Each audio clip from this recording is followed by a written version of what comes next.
diseño y desarrollar este tipo de stent, puesto que en el mercado internacional nos está costando más de $25,000 cada dispositivo, esto con toda su investigación, desarrollada por un grupo de estudiantes, a hacer las modelaciones y las propuestas de diseño para desarrollar este tipo de dispositivo médico. Miren cuál es el efecto de la estenosis óptica. Eso es algo muy letal. Esta es la válvula que está en la arteria aorta, que regula el flujo de la sangre, que sale del corazón, precisamente del ventrículo izquierdo. Ocurre un proceso de calcificación, donde prácticamente el funcionamiento de la válvula ya prácticamente no funcionaría. Esto puede provocar la muerte súbita de los pacientes que estén afectados por este tipo de dolencia.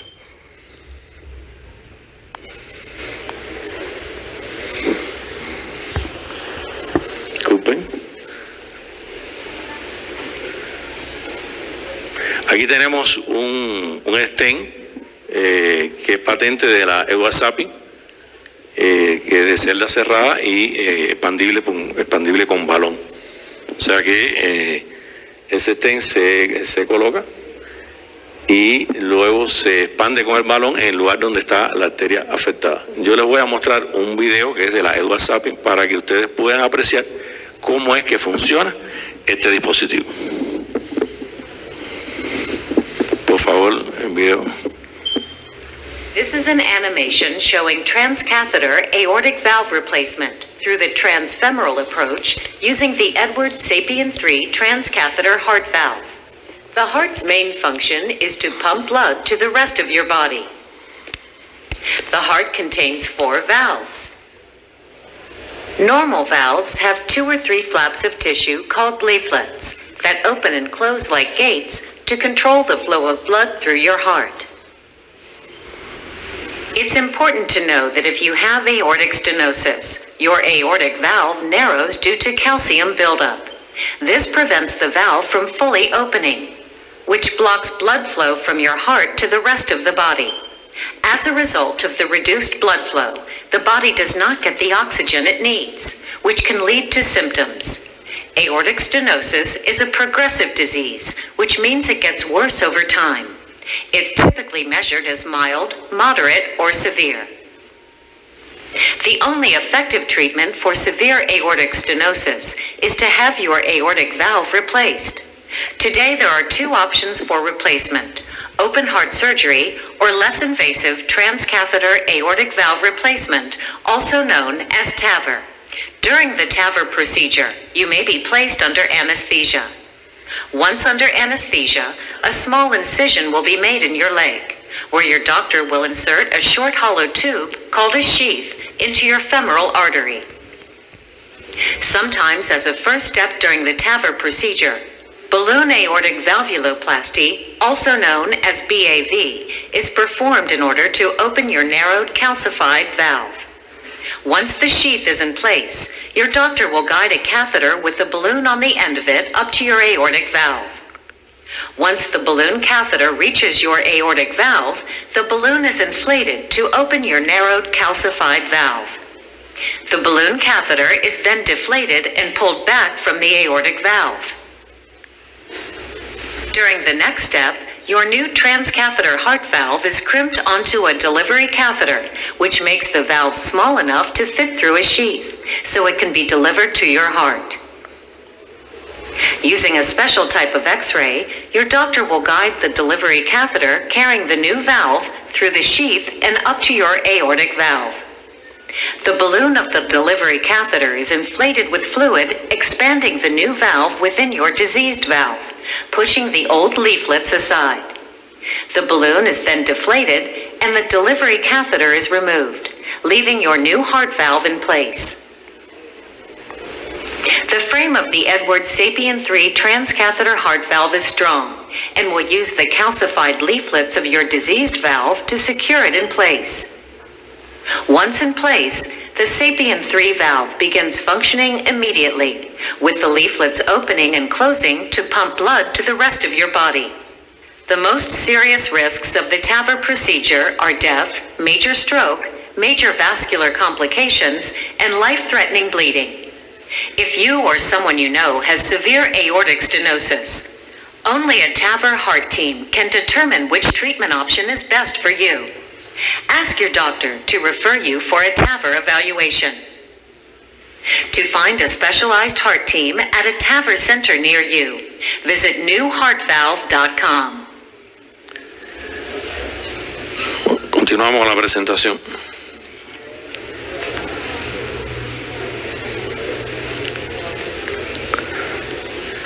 Bueno, ya conocemos cómo es que funciona este valvular aórtico y bueno, eso a partir de ahí nos trazamos los objetivos, ¿no?, de su construcción. Y bueno, vamos a hablar un poco de las propiedades que tienen que tener estos materiales y del propio stent. Para tirar la idea para un stent expandible con balón debe tener las características siguientes.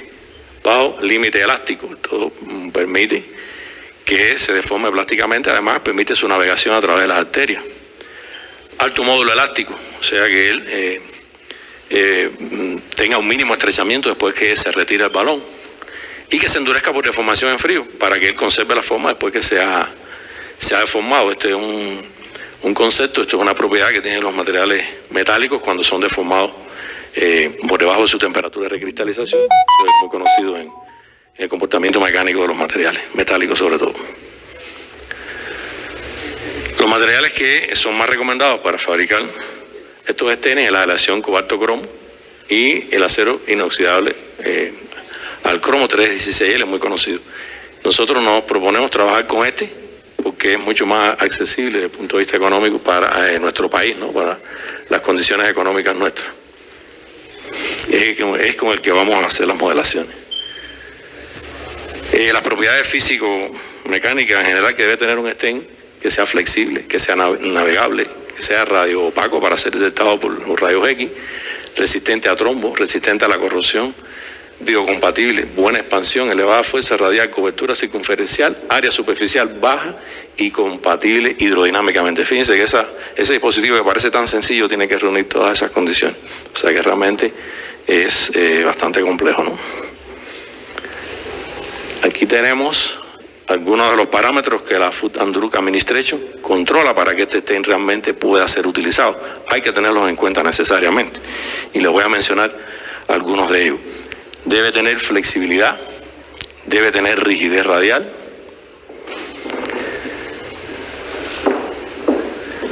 la contracción longitudinal tiene que estar dentro de un parámetro, y este parámetro es que debe ser de un 2% a la contracción radial y se calcula a través de la siguiente expresión, muy sencilla, donde bueno, CL es la contracción longitudinal, LC la longitud de carga y LD la longitud de descarga. Esta longitud de carga tiene que ver con la longitud que alcanza el stent después que él ha sido inflado por el balón, ¿correcto? Y bueno, la longitud de descarga cuando se retira.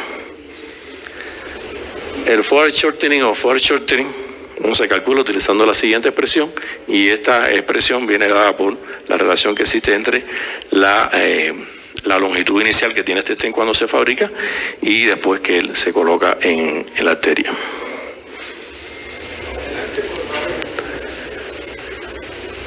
Tenemos otras propiedades como la contracción radial y el área de cobertura que ocupa el stent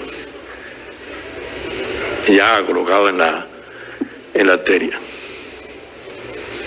Y finalmente tenemos la durabilidad de la target life. Esto depende fundamentalmente de la fatiga. Estos stents están sometidos a fatiga, puesto que ustedes saben que la presión nuestra, o sea, el organismo tiene una presión más alta y una más baja, la diastólica y la sistólica. Por lo tanto, esto somete a fatiga también esa estructura y puede también deteriorarse y romperse. En este caso no vamos a mostrar el análisis de fatiga, pero vamos a mostrar otros análisis que se tuvieron en cuenta para hacer este diseño. Como método de fabricación, estudiamos los diferentes métodos de fabricación que existen. El laser machining es una variante muy utilizada. Corte láser, ¿no?, como pueden apreciar ahí, que además lleva después procesos adicionales como pulido, tratamientos para alivio de tensiones, etc. Nosotros estamos proponiendo como método de fabricación, bueno, aquí tenemos un esquema de cómo es que ocurre el proceso de corte por láser, siempre a partir de tubos. Aquí están los stents obtenidos por corte por láser. Y nosotros estamos proponiendo otro método de fabricación, igual accesible a las condiciones económicas del país, y es el trenzado y tejido de punto. Este se realiza seleccionando un alambre y trenzándolo y después soldando las celdas que hemos trenzado. Bueno, tiene alguna ventaja, proporciona una correcta adaptación a la pared arterial con un mínimo acortamiento longitudinal, eso es bueno. Aquí el esquema de cómo es que se hace ese procedimiento, nada que ver con el corte láser, y bueno, resulta mucho más económico que el empleo de la variante láser, puesto que estamos utilizando solamente un alambre y que lo estamos tejiendo. En este caso el alambre de 316L, con lo que nos habíamos propuesto. Para unir las celdas nos proponemos la soldadura por punto. No es una soldadura que adiciona material, y esto es muy bueno porque garantiza que no haya contaminación del alambre, o sea, del stem. ¿Ya? Con el 316L, que tiene muy buenas propiedades de biocompatibilidad. Bueno, así quedaría la celda después que se han soldado sus partes. Y hacemos la propuesta del nuevo diseño. Esta propuesta la estamos haciendo utilizando como programa de diseño el Autodesk Inventor 2019. Permite la creación de figuras complejas. Los que han trabajado con el diseño saben las características que tiene este tipo de programa, y tienen la posibilidad de exportar estas figuras a los programas de modelación, en este caso el ANSI y el ABAC, fundamentalmente. Modelación por elementos finitos. Y algunos de los pasos fundamentales, en primer lugar, la selección de los parámetros geométricos. Estamos hablando ahora de los parámetros estandarizados para estos tipos de stem, que van a depender fundamentalmente de las dimensiones que tengan la arteria aorta de los pacientes. Estos rangos estandarizados están entre los 20 y los 29 milímetros. Se fabrican de 20, de 23, de 26 y 29, fundamentalmente. Depende de las características del paciente. Otros parámetros que estamos evaluando, hicimos la propuesta de un solo sector. O sea, algo interesante, porque con un solo alambre somos capaces de construir un solo sector que cubra toda el área todo el perímetro del stem. Estamos proponiendo celdas cerradas y, como habíamos dicho anteriormente, únicas por soldadura. Y también le estamos agregando 3 soportes separados. Como ustedes pudieron ver, ese stem tiene 3 flaps para completar la válvula, ¿no? O 3 válvulas. Y por lo tanto hay que unirlas al stem. Hay que elaborar entonces los soportes. Estamos proponiendo. Los soportes tienen que estar a 120 grados porque son 3. ¿Correcto? Y la única forma de dividir ese perímetro en 3 partes es separando los 120 grados, evidentemente. El número de celdas con los que se fabrica es entre 9 y 12. Estamos seleccionando a la variante 12 porque esto garantiza durabilidad, aunque tengamos que hacer mayor cantidad de tejido, o sea, tendremos que recorrer un mayor perímetro. Y estamos trabajando entonces con el stem abierto, con la máxima variante del stem, 29 milímetros, y tenemos algo aquí muy interesante. Tenga el tamaño que tenga el diámetro exterior del stem, cuando él se cierre para poderlo circular por la válvula, hasta la válvula, tiene que cerrar entre 6 y 8 milímetros. Si tenemos una medida mayor que 6 y 8 milímetros, podemos tener problemas a la hora de mover ese stem con el catéter a través de la arteria, y bueno, eso puede provocar durante el tratamiento el fallecimiento del paciente. Y trabajaremos con un diámetro de alambre, proponemos 0,7 milímetros, que es más o menos lo que se utiliza en el mundo, ¿no? En los stems que se comercializan. Bueno, aquí están las características generales desde el punto de vista de las dimensiones para hacer la modelación de este stem. Aquí está la primera celda, que es la que se repite para poder diseñar este stem. Decirles que este fue el trabajo realizado por un estudiante de ingeniería mecánica que se encargó de hacer la modelación completa de este stem. La propuesta de diseño, bueno, siempre nosotros guiándolo de alguna manera, y él propone un patrón dimensional muy interesante para iniciar el diseño. Bueno, aquí se repite este patrón inicial y lo dividimos en 3 sectores, por supuesto, teniendo en cuenta los soportes de la válvula. Ahí hay en desarrollo, siempre utilizando el Autodesk Inventor. Aquí está el ensamble de este stem. Fíjense que en el ensamble de este stem, ven esta zona que hay, aquí es que donde va realmente el soporte de válvula. La tenemos por aquí, la tenemos por acá, y aquí escondidita tenemos las otras 3. 120 grados unas de otras, ¿no? Aquí ya la propuesta inicial, para decirlo, no final, del estén que se va a modelar. Bueno, miren que aquí ya insertamos los soportes de las válvulas para poder sostenerlas después. Igualmente todo eso se va a modelar. La modelación se hace por elementos finitos y las ventajas que tiene la modelación por elementos finitos son esas que están ahí. Permite determinar los estados tensionales, las deformaciones durante la contracción y expansión del estén y permite predecir el comportamiento mecánico del estén antes de proponer su diseño final. Esto nos ahorra mucho trabajo. Realmente, si hacemos la propuesta de modelación, ajustamos dimensiones y a la hora de fabricar el estén, por supuesto que vamos mucho más seguros a la forma final de este dispositivo. Modelamos en este caso utilizando el programa ANSI 17.1, que, como habíamos explicado anteriormente, permite importar las geometrías elaboradas por el Autodesk Inventor de diseño. Y estamos haciendo un análisis estático sobre la estructura de 16L. Estático porque no estamos analizando ni la dinámica de la fatiga ni ningún tipo de impacto. Estamos trabajando solamente con la contracción, o sea, el cierre y la apertura del estén. Bueno, aquí están los pasos que hay que seguir para hacer una modelación por elementos finitos. Los que han trabajado en elementos finitos se darán cuenta que estos son los pasos necesarios para hacer la modelación. Desarrollo del modelo, utilizando el Autodesk Inventor, la generación de la malla, los nodos fundamentales donde se van a hacer los cálculos. Importante la generación de la malla, la discretización, la asignación de las propiedades del material, las del 316L en este caso, la aplicación de las cargas, porque el estén lo vamos a cerrar, lo vamos a abrir a ver cómo se comporta. La especificación de las condiciones de contorno, hay que fijar determinadas partes de esta estructura, porque si no fijamos, cuando apliquemos las cargas, el estén puede empezar a rotar en la modelación. Evidentemente lo queremos fijo para entonces que las cargas que apliquemos sean efectivas en el cierre y la apertura del estén. Y bueno, la resolución del sistema de ecuaciones, que eso lo hace el mismo programa. El cálculo de las deformaciones y tensiones, en este caso, fue importante para el desarrollo de este diseño. Y después la interpretación de los resultados, eso siempre hay que hacerlo, necesariamente. Aquí tenemos la primera variante para la modelación. Fíjense que esta estructura que está ahí es la parte del estén donde no está el soporte de la válvula. Igual lo sometemos a los esfuerzos. Hicimos también la modelación para la parte del estén donde está el soporte de la válvula. Proceso de mallado para hacer los cálculos. En este caso utilizamos la variante se genera un tetragonal con una estructura tetragonal con 4 nodos, muy sencilla en este caso. La fijación de las condiciones de frontera, porque si no el estén rota, se gira en función de las cargas externas y no nos convendría que rotara, sino que se mantuviera fijo para realmente asimile las cargas que estamos aplicando para que se haga bien el estudio cuando él cierra, ¿no?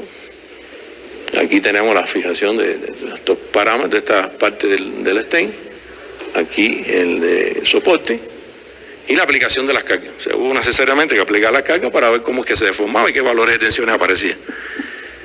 El estudio de las cargas fue algo muy interesante porque hubo que estar probando variantes de carga para garantizar entonces el cierre total del estén. Aquí es un resumen de las cargas que realmente fueron efectivas para hacer la modelación.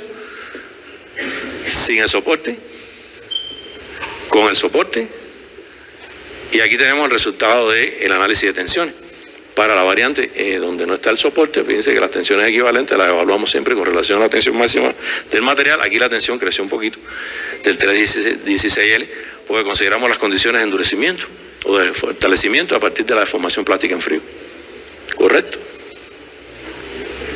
Ay, esto se volvió como que loco, ¿no?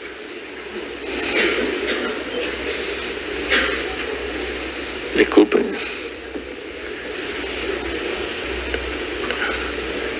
Aquí está la deformación plástica ya aplicando las cargas en la modelación para la parte que no tenía el soporte.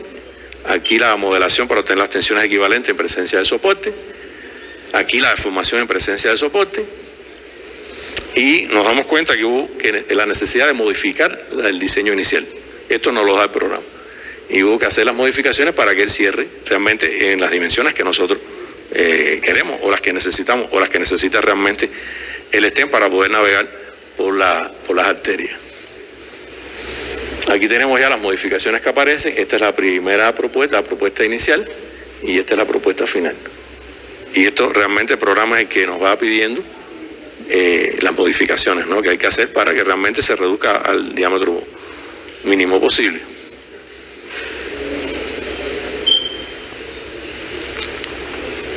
Por Dios. Y aquí, bueno, el diseño final de este stent. Nos damos cuenta de que 10.3 milímetros, diámetro mínimo, realmente eso no reúne los requisitos y las condiciones. Nada, obtuvimos una buena metodología de desarrollo del stent y de investigación, y eso nos sirvió para hacer una propuesta de un nuevo stent. Y esta propuesta la vamos a ver ahora, que es muy interesante. Nos estamos proponiendo desarrollar un stent. Miren, este es el boceto. Vamos a trabajar con 3 sectores. Si anteriormente elaboramos un solo sector, vamos a trabajar con 3 sectores independientes que los vamos a unir por soldadura por punto de un alambre de sección cuadrada. Este es el boceto inicial. Esto lo desarrolló una estudiante de la carrera de Ingeniería Biomédica. Es un trabajo magnífico. Bueno, estas son las dimensiones fundamentales, o sea, las características fundamentales, las partes fundamentales del stent de alambre de sección cuadrada. Y lo podemos ver. Y nos propusimos entonces simular igual un stent de acero inoxidable 316L con estos espesores de alambre, con 12 picos, los 3 sectores, y hicimos una modificación de las dimensiones de este stent. Igual la propuesta es soldadura por punto, que es mucho más asequible a las condiciones económicas. Este es el boceto donde se están incluyendo los 3 soportes. Estos 3 soportes ya no están formando parte de la estructura. Hay que agregarlos a partir de un proceso de soldadura por punto también. Eso nos da la ventaja de que el stent cierre mucho más. ¿Correcto? La modelación la hicimos utilizando el ábaco, KE 6.17. Y por supuesto importamos la figura del software Autodesk Inventor, que es el que se utiliza para el diseño. Aquí están los bocetos de las diferentes secciones que fueron modeladas. Fíjense. Sección 3. Y la sección 4 es la que utilizamos para evaluar, porque es la que más influencia tiene en la reducción del diámetro del stent, que es lo que queremos evaluar nosotros ahora fundamentalmente. Ahí está el proceso de mallado necesario para la modelación por elementos finitos.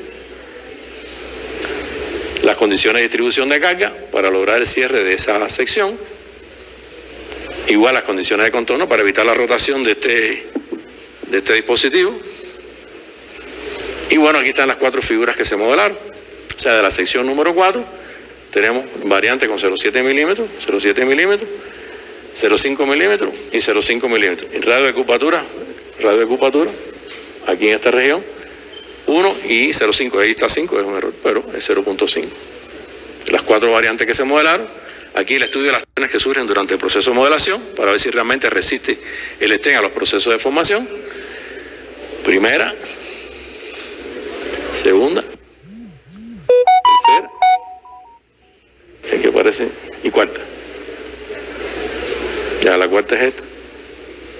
Fue necesario, conocer las condiciones de frontera primero y después las tensiones equivalentes. Bueno, al final logramos un diseño del stent elaborado por esta estudiante, que se redujo 7.65 milímetros. Eso quiere decir que bajo las condiciones de modelación, esta variante de diseño de stent resultó reducirse y cumplir con las condiciones requeridas para que exista, o sea, que el stent se pueda incorporar perfectamente a través de las arterias y llegar hasta el lugar en donde se requiere que esté, ¿no?, en la válvula de la arteria aorta. Hasta aquí entonces el desarrollo del stent. Primer tópico cumplido, ¿no?, de lo que nos propusimos. Y bueno, el segundo tópico, que también tiene que ver con la elaboración de productos sanitarios o dispositivos médicos, es el desarrollo de una tecnología para la manufactura de scaffold destinado a la regeneración del miocardio infartado. Cuando ocurre un infarto de miocardio, la zona del músculo intermedio del corazón, del ventrículo izquierdo, que es el miocardio, que es el que realmente produce la eyección de la sangre y que la distribuye a todo el cuerpo, sufre una hipoxia y se necrotiza en parte. Por lo tanto, ese tejido muere y no cumple con la función. Existen matrices que se han desarrollado por determinados países, como Francia, Estados Unidos, Alemania, que permiten la regeneración en parte de esa estructura del miocardio. Nosotros nos estamos proponiendo desarrollar una variante a partir del empleo de colágeno como producto del tendón del cerdo, que también se ha desarrollado, por lo que la novedad aquí primero es lograr este producto, y la novedad está en mejorar la efectividad, porque estos productos se comercializan, pero la efectividad nunca es 100%. O sea, la interacción entre los cardiomiocitos nunca se regenera y por lo tanto la efectividad nunca es total. Mejora mucho el paciente realmente, pero bueno, la novedad nuestra es tratar de configurar y obtener un stent que permita que esto sea mejorado, ¿no? Sea mucho más efectivo.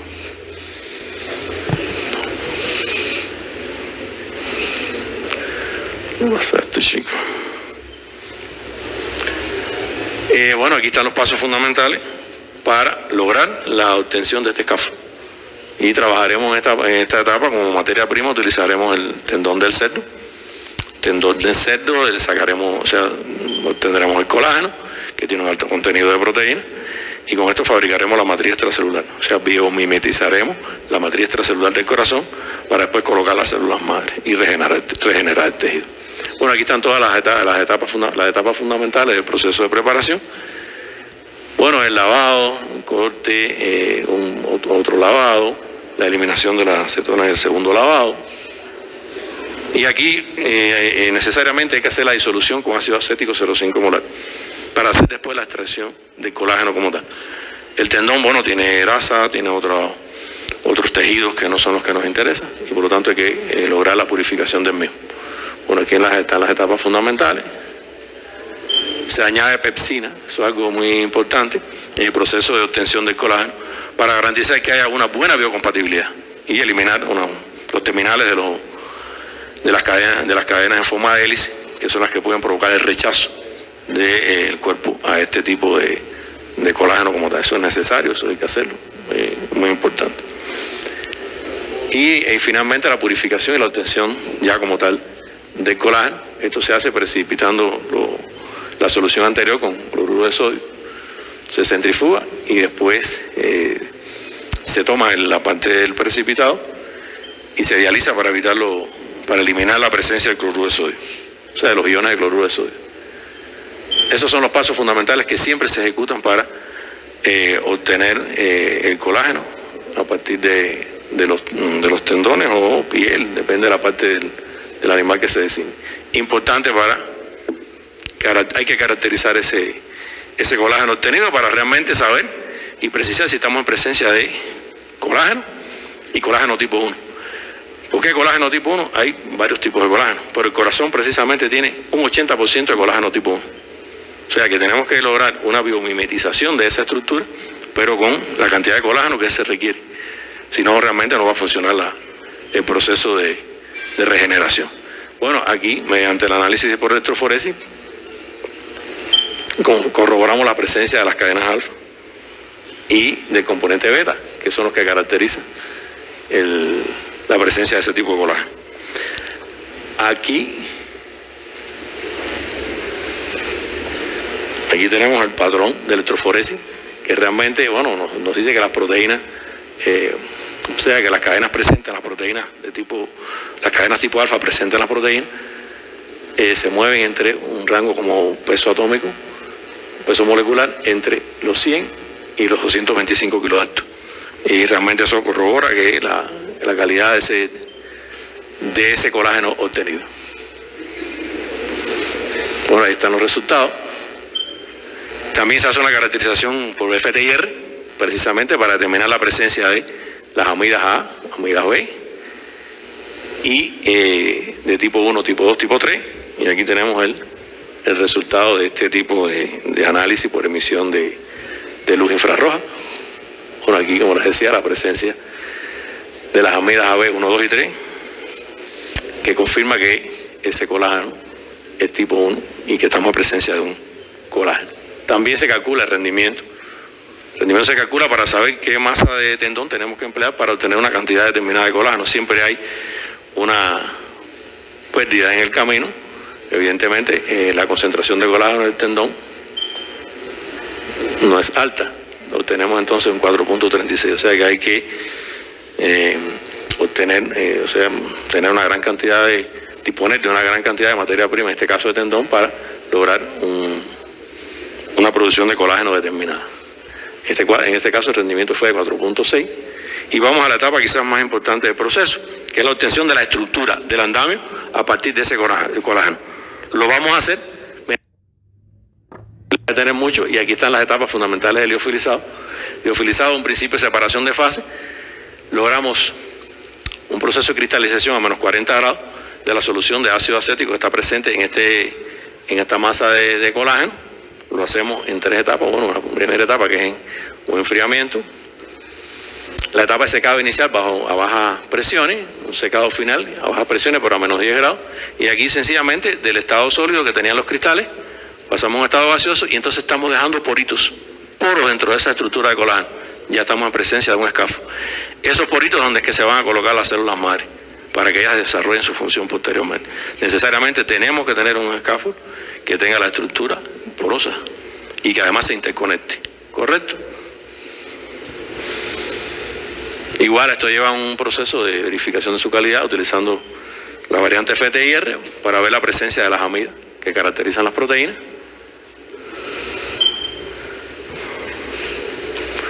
Ahí, como ven, esos son los resultados.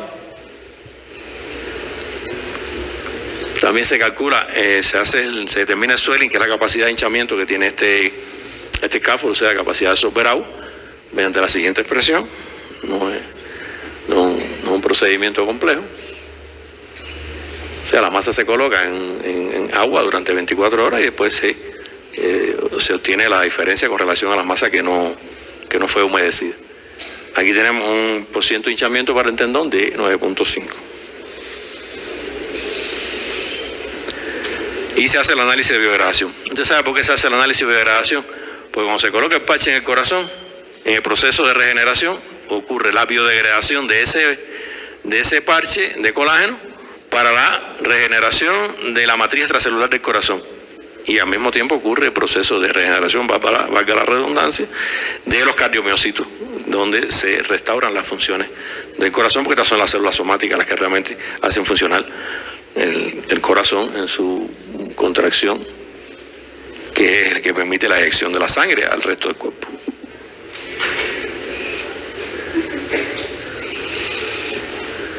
Bueno, aquí es el cálculo que se hace del proceso de biodegradación.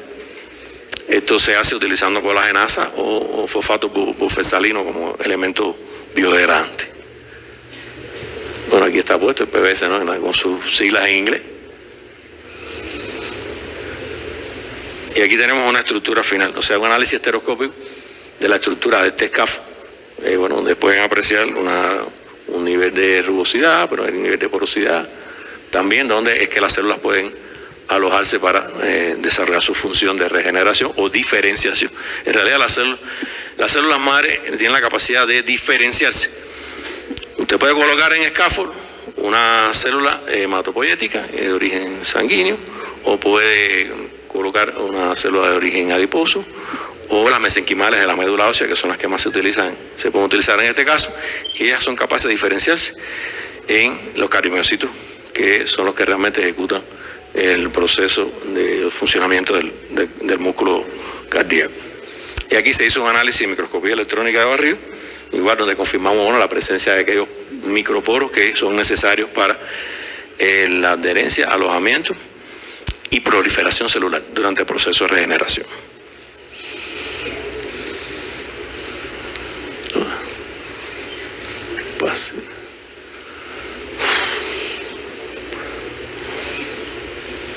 Bueno, también se hizo un estudio de la resistencia de estas probetas, que se ven aquí un poquito transparenticas, y se utilizó para eso una máquina de ensayo de tracción que incluso la elaboraron los propios estudiantes.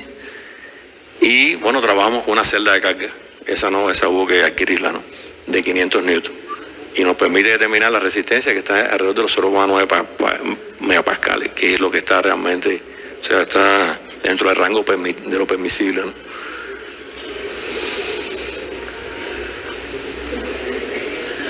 Bueno, hasta aquí el desarrollo del scaffold para la regeneración de la propuesta de tecnología para el desarrollo del scaffold para la regeneración del tejido del miocardio. Y como tercer aspecto, teníamos el desarrollo del scaffold, otro scaffold más, pero de una forma muy específica, se parece a una arteria, ¿no?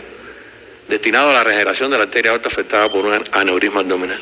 No sé si tienen idea de lo que es un aneurisma abdominal, pero muchas personas fallecen porque en la región del abdomen, donde está la arteria aorta, hay una pérdida de propiedades de las capas de la propia arteria, se debilitan mucho y producto de la presión sanguínea ocurre un proceso se infla esa parte, puede colapsar y provocar una hemorragia interna y bueno, el fallecimiento de inmediato del paciente. Esto puede ocurrir y bueno, la idea es regenerar esa parte, bueno, utilizando esta variante de fabricación de scaffold que biomimetice estructuralmente desde el punto de vista de la composición esta parte de la arteria aorta y lograr entonces que cuando se detecta a tiempo, lograr regenerar esa parte y evitamos entonces el fallecimiento, ¿no? de los pacientes, que a veces no llegan a ser pacientes, porque esto ocurre a veces de manera y no se detecta, ¿no? Muchas veces sí, pero otras veces no.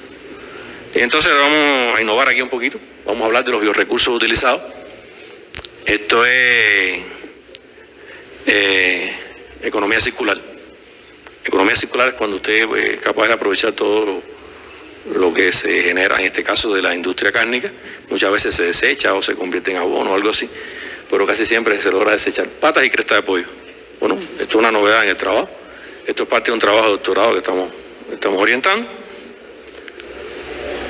Y vamos a comenzar entonces con las patas de pollo, para decirlo así. Bueno, aquí utilizamos un proceso similar a la extracción del colágeno que utilizamos para la variante del scaffold para el miocardio, siempre bueno, de acuerdo a las condiciones de laboratorio que tenemos y cumpliendo con los requisitos que realmente se requieren para cada una de estas etapas. Bueno, ahí está la cantidad que se utilizó. Igual el proceso de solubilización, necesariamente utilizamos la misma concentración de ácido, la filtración, centrifugación, la precipitación utilizando el cloruro de sodio, muy importante, proceso de diálisis para eliminar los iones de cloruro de sodio, porque eso realmente contamina. Igual la caracterización utilizando la electroforesis y van a confirmar la presencia de colágeno y colágeno tipo 1. Aquí hay algo muy interesante puesto que la arteria aorta tiene, además de colágeno tipo 1, tiene colágeno tipo 3. Y en eso estamos trabajando para combinar ambas materias primas, ambos tipos de colágeno, de la cresta y del pollo, y hemos detectado que es capaz esta combinación de generar colágeno tipo 3. Pero aquí estamos hablando de colágeno tipo 1 porque hay una composición alta de colágeno tipo 1 entre un 60 y un 70%. El ensayo de electroforesis, aquí están los resultados de la electroforesis, igual estamos en presencia de colágeno y colágeno tipo 1. Aquí los patrones de FTR, el patrón de FTR igual confirma la presencia de las amidas, como hemos visto anteriormente. El rendimiento nos da 4.5, muy parecido al rendimiento del tendón. Y aquí un molde muy especial donde fabricamos el scaffold. O sea, este material es 316 igual. Aquí se conformaría, fíjense que esto es una camisa, tiene un mandril interior. Y entonces ahí dentro es que se va a realizar el proceso de liofilizado. Igualmente utilizaremos las 3 etapas que explicamos anteriormente. Y con esto, bueno, construimos parte de la arteria aorta en la zona donde ocurre, o sea, para restaurar la zona donde ocurre el aneurisma, que es realmente muy peligroso. Igual determinamos el proceso,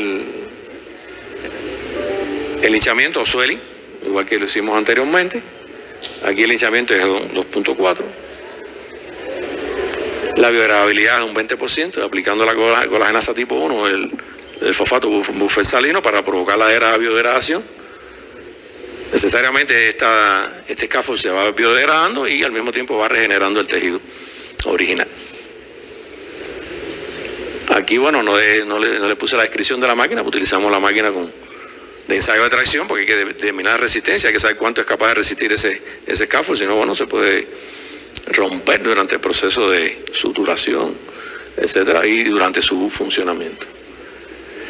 Hasta aquí lo que obtuvimos con las patas, y entonces ahora nos arriesgamos a trabajar con las crestas, o sea, la cresta del gallo, del pollo. Y hay una cosa muy importante, fíjense el rendimiento de la extracción, 17.6. Evidentemente eso quiere decir que la cresta prácticamente es colágeno, lo que tenemos. ¿Okay? O sea que el rendimiento es alto, eso es algo muy bueno desde el punto de vista económico, ¿no? Igual se le hizo la comprobación mediante la electroforesis para determinar la presencia del colágeno. Y bueno, ahí está la presencia del colágeno. Igualmente se trabajó el FTIR, todas estas pruebas son necesarias. Esto hay que hacerlo porque si no, no sabemos con qué tipo de colágeno estamos trabajando. Y esto implica entonces una garantía de la calidad de lo que estamos haciendo. Evidentemente. Ahí está.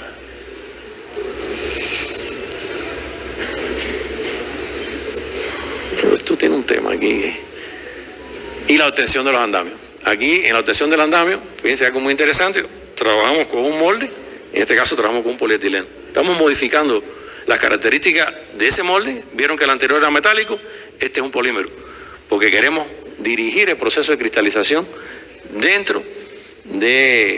durante el proceso de liofilización. O sea, dirigir la cristalización dentro de la liofilización nos va a permitir biomimetizar de manera lo más cercana posible a la estructura original de esta arteria.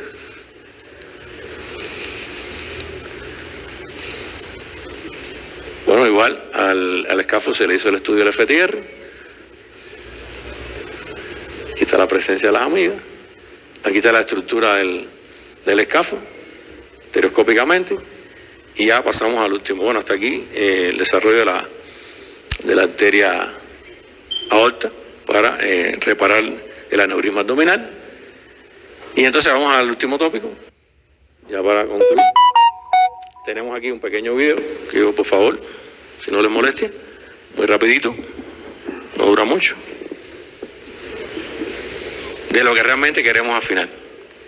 Estamos hablando de la proyección de hidroxiapatita sobre un soporte de titanio para implantes ortopédicos.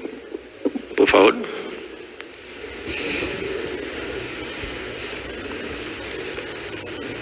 El último video.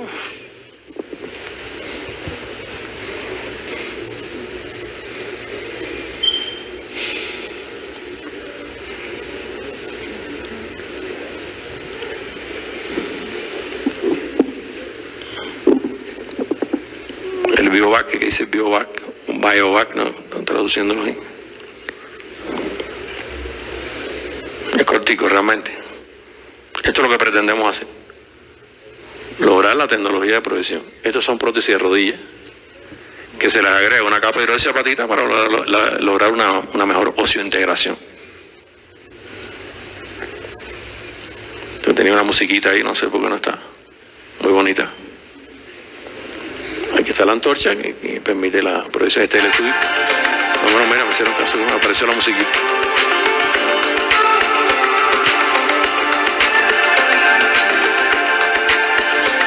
Prótesis de cadera, recubrimiento de hidroxiapatita. La idea es lograr eso, ¿no? Realmente bajo las condiciones de nuestro país. Continuamos con la presentación, por favor, que es esta partecita más cortica. Bueno, miren. Aquí está una célula pro-osteoblástica en la superficie de un recubrimiento de hidroxiapatita. Esto quiere decir que esa calidad de esa capa fue efectiva. Bueno, aquí tenemos el tópico que ya se lo expliqué anteriormente. La hidroxiapatita, bueno, esta es la fórmula química, su composición y las características son muy buenas para la osteointegración, porque, bueno, posee una estructura similar al hueso, es un material biocompatible y sobre todo muy bioactivo, que permite esa osteointegración entre una prótesis metálica y una superficie ósea. Utilizaremos la variante de plasma térmico atmosférico. Hay otra variante, ¿no? Por inmersión, etc. Que las estudiamos también, pero esta es mucho más asequible bajo nuestras condiciones económicas. Aquí tenemos una prótesis de cadera recubierta con hidroxiapatita en la zona donde ella debe integrarse con el fémur, ¿no? Aquí, bueno, reconociendo el autor, siempre. Construimos una antorcha, este es el esquema, eso lo construyeron los mismos estudiantes. Aquí tenemos las variables que condicionan todo este proceso de proyección por plasma, son muchas variables. Tipo de polvo, características de la antorcha, formación de recubrimiento, propiedades termofísicas, comportamiento de cómo la partícula se comporta en el vuelo, ¿no? Para decirlo así, calidad de recubrimiento. Todo esto determina la calidad de recubrimiento. Todas estas cuestiones tenemos que controlar. Fíjense que realmente es bastante complicado, ¿no? Trabajaremos con una hidroxiapatita producida en Cuba a partir de los corales marinos, los corales que están sobre el esqueleto, o sea, con el esqueleto del coral marino no afectamos la ecología del sistema, que está constituido por carbonato de calcio, lo convertimos a partir de un proceso hidrotermal en hidroxiapatita para hacerlo polvo y proyectarlo a través de este dispositivo. El sustrato, bueno, trabajaremos con el titanio comercialmente puro, que es con lo que se fabrica, o sea, es uno de los titanios que se utilizan para fabricar las prótesis, que se utilizan, bueno, un fino ortopédico. Estos son los polvos originales obtenidos del coral marino, nosotros los trituramos. Esto fue una novedad con relación a este tema. Esto terminó siendo una tesis de doctorado, defendida, bueno, de manera exitosa. Y aquí está la máquina construida, que es la que es capaz de proyectar. Fíjense, aquí tenemos un rotor, o sea, un motor, y permite la rotación de las muestras, y este sería la antorcha como tal. Aquí está un diseño experimental, un 2 a la 2, un factorial muy sencillo, donde trabajamos con dos variables fundamentales, la rotación y el precalentamiento que estamos haciendo, porque el precalentamiento también influye del soporte en las propiedades finales del recubrimiento. Estos son los parámetros que tuvimos que fijar. Si no fijamos parámetros, realmente después no sabemos cuál es el resultado. Es importante fijar todos estos parámetros para mover los más importantes y, bueno, así poder interpretar bien los resultados. Estas son las partículas ya de los polvos que proyectamos. Una caracterización utilizando la microscopía electrónica de barrido. Hubo que hacerla necesariamente. Estos son las cuatro probetas en forma de disco que se proyectaron con las variables que se modificaron. La rugosidad fue una de las variables que se estudiaron, importante para cada uno de los experimentos que se hicieron, porque la rugosidad depende mucho de la adherencia de la célula y después el proceso de integración como tal. Esta superficie es una superficie magnífica realmente, donde se obtiene, fíjense que hay nivel de rugosidad, hay partículas enteras, hay partículas que están fundidas, y eso debe ocurrir realmente en un recubrimiento de hidroxiapatita para que de verdad las células puedan adherirse, las células, los osteoblastos estamos hablando, ¿no? Para la osteointegración como tal. Ahí están, bueno, cada uno de los experimentos. La sección transversal, estudiada también en microscopía electrónica de barrido, y la composición. Bueno, aquí se hizo en la zona del sustrato, titanio, bueno, aquí tenemos el titanio, evidentemente. Así lo hicimos para los 4 procedimientos, ya en la zona del implante, o sea, del recubrimiento, bueno, ya tenemos el calcio, el fósforo, que forman parte de la hidroxiapatita, como ustedes pudieron ver anteriormente. Bueno, así lo hicimos en todas las muestras que estudiamos. Se verificó realmente que era hidroxiapatita, y este es el patrón de difracción de rayos X. Este es el patrón, valga la redundancia, de una hidroxiapatita. Bueno, fíjense que para cada uno de los experimentos obtuvimos necesariamente esto confirma la hidroxiapatita, esto confirma la calidad de recubrimiento. No se perdieron propiedades durante el proceso de proyección. La cristalinidad determina las propiedades, y aquí se determinó un nivel de cristalinidad. Bueno, miren, los máximos valores están en estos experimentos que se hicieron, estos dos extremos, pero se obtuvo un nivel de cristalinidad alto. Esto permite que las propiedades sean superiores, ¿no? La porosidad también se determinó mediante el método Arquímedes, que muchos de ustedes seguro deben conocer. Igual es importante caracterizar la porosidad, y esto permite evaluar las características y la calidad de la capa. Tenacidad de la fractura, hay que ver si esa capa se desprende o no. Eso se evaluó también utilizando el empleo de la microdureza, una variante muy interesante. La humectabilidad, que es la capacidad que tiene esa capa de absorber agua. Recuerden que esto se va a colocar en un lugar donde hay medios fluidos también. Bueno, miren, el ángulo de la gota, los mejores resultados se obtuvieron por acá. Y el proceso de rayado, que nos permite identificar la adherencia que tiene la capa sobre sobre el sustrato de titanio en este caso, y se evaluaron todas las variantes, y vamos a ver después la variante mejor. Y aquí la proliferación celular en cada uno de los 4 experimentos que se hicieron. Aquí se logra un nivel de proliferación un poquito más alto que en los demás casos. Y bueno, yo digo que esta es la foto estrella, porque realmente en la superficie se logró adherir un estudio para ver la adherencia celular. Y tenemos aquí una célula pro-osteoblástica, y esto permite identificar o evaluar el proceso de desintegración que puede ocurrir en la superficie de esa patita aquí. Eso fue bueno realmente. Y al final, bueno, tiene unas conclusiones importantes de todas las variantes que se estudiaron. Y bueno, aquí tenemos una conclusión final. Recubrimiento obtenido con el sustrato con precalentamiento, o sea, el sustrato se precalentó y se aplicó un proceso de rotación, mostró una mayor proliferación celular, una mejor combinación de porosidad de adherencia y una carga crítica muy buena, ¿no? De 13 newton en este caso. Bueno, hasta aquí la presentación. Cualquier pregunta, por favor.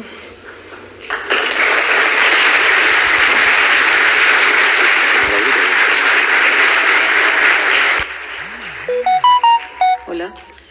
Muchísimas gracias, doctor Carlos, por la intervención, muy interesante. Abrimos espacio para un par de preguntas.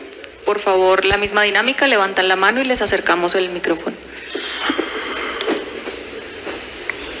Preguntas desde redes. Hay pregunta por ahí.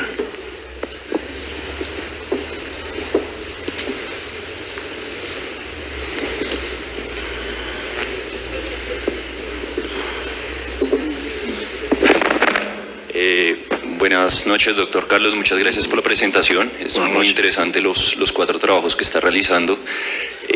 Yo tengo muchas dudas, tengo muchas inquietudes, curiosidades, digamos, para motivar investigaciones aquí en la universidad, pero particularmente en los 2 primeros trabajos quería indagar en unos aspectos.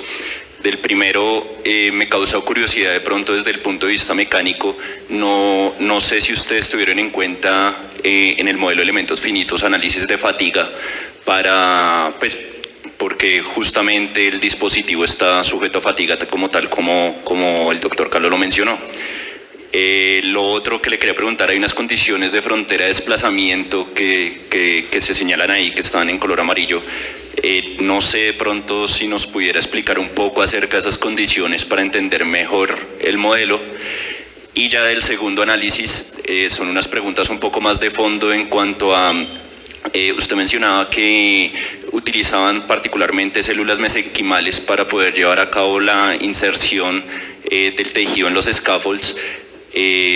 Quisiera saber cómo controlan la división celular ahí, ¿sí? O sea, porque uno de los problemas que tienen este tipo de tejidos es justamente que hay una proliferación excesiva y puede repercutir negativamente en la implantación del tejido. No sé si nos puede aclarar un poco eso y creo que ahí sería todo. Gracias. Sí, bueno, después no las anoté, después quizás hay que puntualizar, ¿no?, en cada uno. La primera tiene que ver con el análisis de fatiga. Y yo expliqué que íbamos a hacer un análisis estático. O sea, la primera aproximación a este diseño fue con un análisis estático sobre el 316L y reconocimos la presencia de fatiga. Esto será una segunda etapa. O sea que esto sería así. Y la otra tiene que ver con las condiciones de frontera. O sea, aquí sencillamente lo que tratamos de evitar que existiera una rotación del estén en un eje o en otro eje. Más nada que eso. Para eso se establecieron las condiciones de frontera, para asegurar que él cerrara. Eso fue lo que se hizo normalmente. No sé si se establecieron otras condiciones. Asegurar que el estén, cuando le apliquemos las cargas, cierre. Que con esas cargas que aplicamos, él no vaya a rotar en ningún eje, para que realmente fijar esa estructura. Esa fue la idea de fijar la carga. Y bueno, realmente al final se logró. La otra pregunta, bueno, no sé si hasta aquí. La otra pregunta, no recuerdo exactamente. La tercera. Por favor. Era lo de las células mesenquimales. ¿Cómo lograban controlar la diferenciación celular ahí?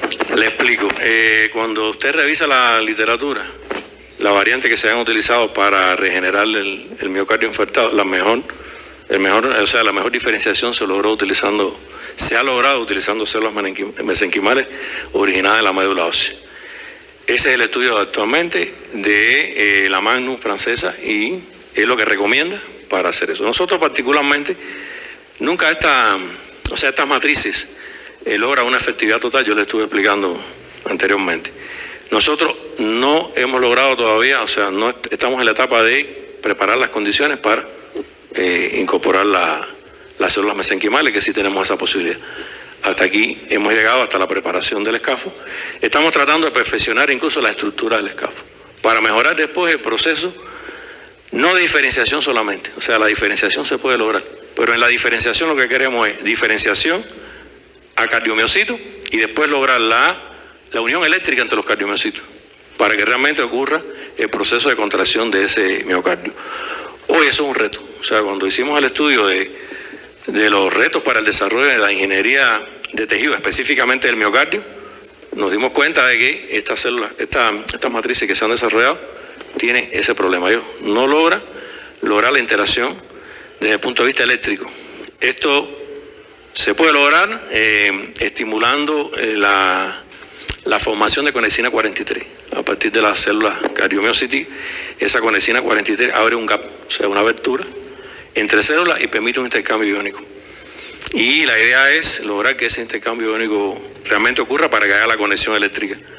Que si no, regeneramos el miocardio, logramos que la parte necrotizada se elimine, pero la efectividad siempre no va a lograrse mientras esa conexión eléctrica no exista. Esa es la idea hasta el momento. Lograr una modificación de la estructura de la porosidad y conectividad de este andamio, y después entonces evaluaremos cómo es que ocurre la diferenciación en este caso, empleando las células mesenquimales, que es la más recomendada. También hay la estimulación de las células Purkinje, todas esas cosas que también se están evaluando para garantizar la interconexión de los cardiomiocitos desde el punto de vista eléctrico y la efectividad del funcionamiento del miocardio y del corazón. Esa es la idea que tenemos hasta ahora. Y la última que, digamos, no recuerdo. Por favor, usted sí recuerda, ¿no? La última. Faltaba una, ¿no? Esa No faltaba ninguna. Bueno, disculpa. Muchísimas gracias, profesor. No. Por cuestiones de tiempo, si tienen alguna pregunta más, pueden acercarse al profesor en el auditorio. Nuevamente, muchas gracias y un aplauso de agradecimiento al profesor Figueroa. Gracias a ustedes. Continuando con la agenda, entonces doy paso